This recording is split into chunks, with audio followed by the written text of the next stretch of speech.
Boris Johnson has had the most catastrophic start to his premiership that you could possibly have. You know, there was all this stuff about, oh, he's such a brilliant debater, he really connects with the public, he's just going to eat Jeremy Corbyn for breakfast. He just completely fell apart. He just came across as a bumbling nincompoop, a total idiot, which of course he always has been. The only thing he's been good at is playing the fool. However, he is still dangerous. It's very important we don't get complacent about this because he's cunning and he's surrounded by some very cunning people. He's got a real instinct for power and for self-interest, and he basically believes that the rules do not apply to him. This is what an Eton education gives you. This is what having tremendous wealth gives you. You end up with such a sense of entitlement that you think you can evade the normal rules of society and law that other people have to abide by.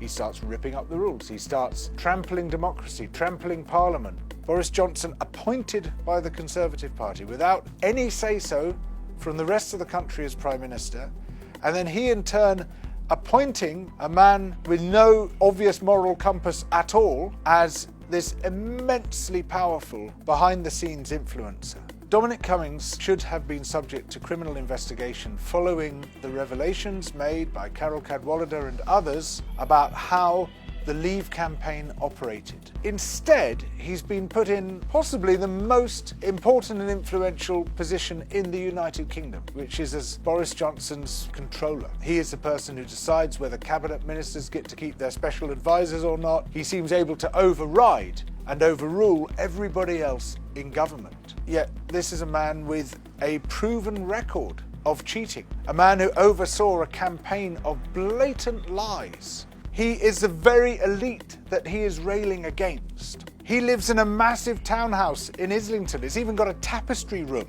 He comes from an immensely rich landed family, which has been paid hundreds of thousands of pounds in agricultural subsidies out of the public purse, claiming to speak on behalf of the excluded, the marginalised, the poor. They've got no right to speak on their behalf. They represent the real elite, the most powerful elite of all, the elite which has concentrated wealth and power into its hands more than any other group in society. The agenda is basically creating a paradise for billionaires and hell for everybody else. I mean, this is why the billionaire press, like the Telegraph that Boris Johnson works for and is paid £275,000 a year to write a really crap column for, owned by two billionaires, the Bartley brothers. They support a no-deal Brexit because they think it's going to be great for them. The government has had an assessment of what might happen in the event of a no-deal Brexit, and it is absolutely terrifying. This is the billionaires' Brexit that Boris Johnson is trying to pursue. What no deal means is ripping down public protections. Ripping down protections for workers, ripping down protections for the living world, our crucial environmental regulations, ripping down the National Health Service. It's basically a whole wish list for neoliberals, backed by billionaires, people like Johnson, Gove, Dominic Raab, Sajid Javid, Liz Truss. They claim it's all on behalf of the excluded and the marginalised. We might be working for the rich, we might be being paid by the rich, with their massive political campaign contributions, but our heart is with the poor. Oh yeah.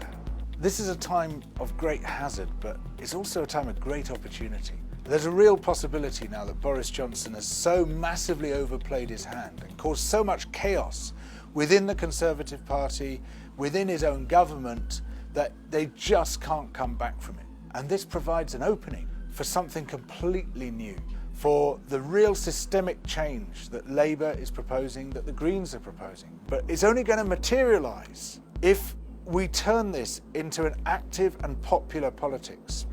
We can't just sit back and watch politics like a spectator sport. Politics isn't something that just happens in Westminster. It's something that happens in all of our lives, and we have to genuinely take control of that. Get out there, to get involved, to be part of the change, to be part of the new politics that I believe and hope is coming.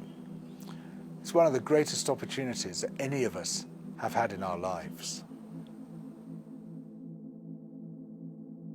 Double Down, for principled reasons, does not run adverts, so it relies instead on your help. You can become a patron, provide a monthly donation, small, large, enormous. Help this become the future of broadcasting that I think it is destined to be.